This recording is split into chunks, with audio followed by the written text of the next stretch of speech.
Bonjour à tous et bienvenue dans un nouvel épisode de la Pause Tech. À partir du 29 juin 2020, tous les drones et aéronefs sans personne à bord devront être équipés d'un dispositif de signalement électronique à distance. Alors qu'est-ce qui va concrètement changer pour vous? On va faire le tour de la question et vous donner surtout une information importante qui vous permettra de gagner du temps. Vérifiez que vous êtes bien abonné, que vous avez activé la cloche et tout de suite, générique!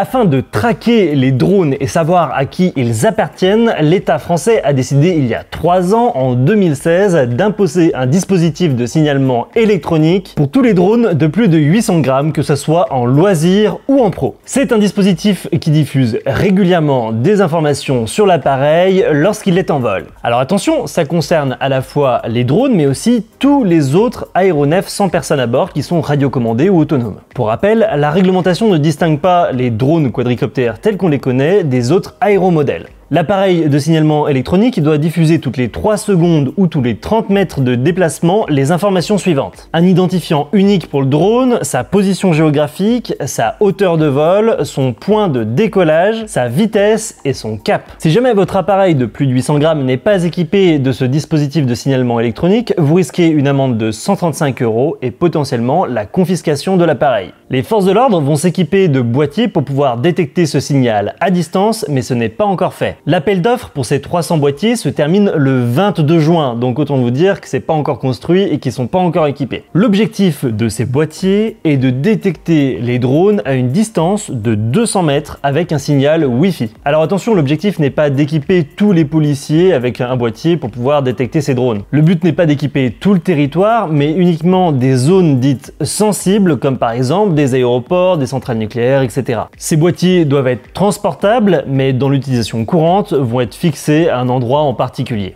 Pour information, ces 300 boîtiers coûtent un total de 240 000 €, soit 800 € par boîtier. Avec l'augmentation des appareils volants sans personne à bord, l'objectif est de diminuer le risque d'intervention inutile en identifiant bien les appareils qui sont autorisés à être dans une zone. Alors, c'est pas du tout comme aux États-Unis, on en avait parlé dans cette vidéo, c'est pas un mappage complet du territoire français avec tous les appareils qui sont identifiables à tout instant sur une carte. C'est pas non plus utilisable pour les futurs vols autonomes de drones qui seront là aussi identifiés à distance. C'est ultra spécifique sur les sites ou les zones sensibles et très limité par la technologie qui a été retenue. Alors la question qui se pose maintenant, c'est comment se conformer avec son appareil. En 2016, l'objectif de la Fédération française de l'aéromodélisme était d'avoir un appareil qui vienne se greffer sur les appareils volants et qui ait pour caractéristique environ 10 grammes pour 10 €. Visiblement, c'était un objectif bien trop optimiste vu les boîtiers qui sont sortis sur le marché aujourd'hui. Pour vous donner quelques exemples, Mathis va vous mettre les boîtiers en image. On a le Dronavia Zephyr Beacon qui fait 10 grammes pour 149 € sans batterie, 199 € avec batterie intégrée.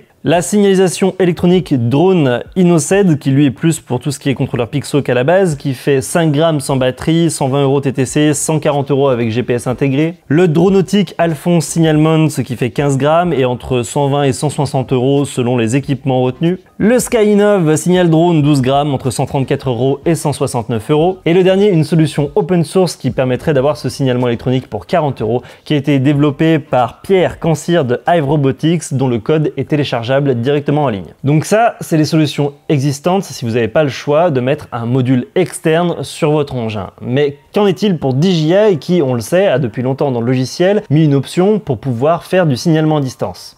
Ce signalement à distance qui est à disposition par exemple dans le logiciel DJI Go 4 n'est pas encore conforme à ce qu'attend l'État français. DJI a indiqué qu'une mise à jour devrait arriver sur tous les appareils équipés de la technologie OcuSync, autrement dit tous les appareils qui sont récemment sortis. Donc potentiellement vont être mis à jour les Mavic 2 Pro, Zoom, Enterprise, les Phantom 4 Pro V2, les Phantom 4 multispectrales, RTK, les Matrice 200 et les Matrice 300 RTK. Pour les appareils un peu plus vieux, comme par exemple l'Inspire première génération, il faudra obligatoirement mettre un boîtier sur l'appareil. Et bien sûr, pour tous ceux en dessous de 800 grammes, comme le Mavic Air, Mavic Air 2, etc., ce n'est pas obligatoire. Donc on attend cette mise à jour qui a été annoncée il y a quelques temps avec impatience, surtout qu'on sait que c'est très spécifique au marché français et j'imagine que ça ne doit pas être une priorité de l'entreprise DJI. L'information qui va certainement vous intéresser, c'est celle qui vient. Actuellement, vous devez enregistrer sur Alpha Tango tous les appareils de 800 grammes. C'est une obligation. Si vous avez enregistré votre appareil de plus de 800 grammes sur Alpha Tango avant le 29 juin 2020, vous disposez de 6 mois supplémentaires pour vous mettre en conformité avec la loi. Donc si vous regardez cette vidéo avant le 29 juin, dépêchez-vous de le faire pour avoir 6 mois supplémentaires. Et si vous la regardez après, vous savez que vous avez l'obligation de signalement électronique directement à l'enregistrement du drone. Ces 6 mois, ça laissera le temps, du moins je l'espère, à DJI de faire une mise à jour qui permettra d'éviter d'acheter un boîtier supplémentaire à plus de 150 €. Important également à savoir pour tous ceux qui volent actuellement sur des terrains d'aéromodélisme. Les terrains de la Fédération française d'aéromodélisme sont exemptés de cette obligation. Donc pas besoin de signalement électronique si vous faites partie d'un de ces clubs, sauf pour 36 sites en particulier qui sont situés à côté de zones sensibles, et du coup pour ces clubs-là, c'est un vrai coup dur. Déjà que l'aéromodélisme n'est pas en forme en France, et là pour ces clubs-là, ils devront imposer à leurs membres de poser une balise à plus de 150 € sur tous les appareils de plus de 800 grammes.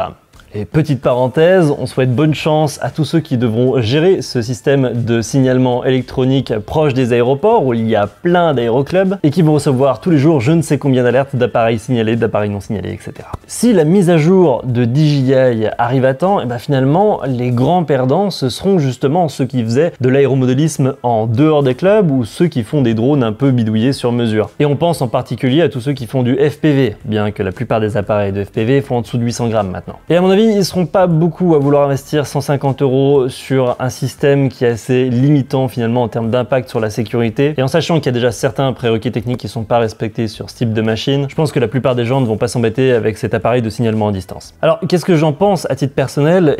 Sans langue de bois, c'est un beau bordel pour pas grand chose. Pour améliorer la surveillance de quelques sites, on impose à tous un système d'identification à distance qui, d'après les prérequis techniques, s'annonce déjà inefficace. 200 mètres de portée, c'est vraiment ridicule, et ça c'est vraiment dû au choix technologique qui était fait pour cette réglementation. Les personnes qui sont ignorantes de la réglementation, comme la plupart des gens qui font du loisir, et les personnes qui sont malveillantes ne vont de toute façon pas l'activer. Donc au final, on va se retrouver avec le même nombre de signalements d'appareils non identifiés, car ceux qui se seront bien identifiés se signalent déjà sur ces sites à risque. Par exemple, je ne ferai pas un vol près d'un aéroport, d'une prison, d'une centrale nucléaire sans avoir averti les personnes responsables de la sécurité. Donc le profil type ciblé, c'est quelqu'un par négligence ou maladresse qui se retrouverait pas dans une zone où il devrait être, et c'est pas le type de personne qui active le signalement à distance. Le risque était déjà minime et il ne sera que faiblement réduit. Bref, c'est le résultat d'une belle machine administrative comme on les aime et qui ne cessera pas de nous surprendre par sa complexité. Conséquence, on donne une fois de plus un prétexte de plus pour pouvoir verbaliser, pour, disons-le franchement, un loisir qui n'embête pas grand monde, et on rajoute une couche de complexité supplémentaire pour un loisir qui est déjà excessivement réglementé. Combien y a-t-il d'accidents par an avec des drones en France? J'aimerais vraiment avoir cette statistique pour prendre un peu de recul. Donc voilà, j'espère que ça vous aura éclairé sur le sujet. Merci beaucoup à Fred du site Helico Micro qui a énormément documenté avec plein d'articles ce sujet au fur et à mesure de son application. Merci à tous d'avoir regardé cette vidéo. Je vous souhaite de bons vols et surtout de bons vols en toute sécurité.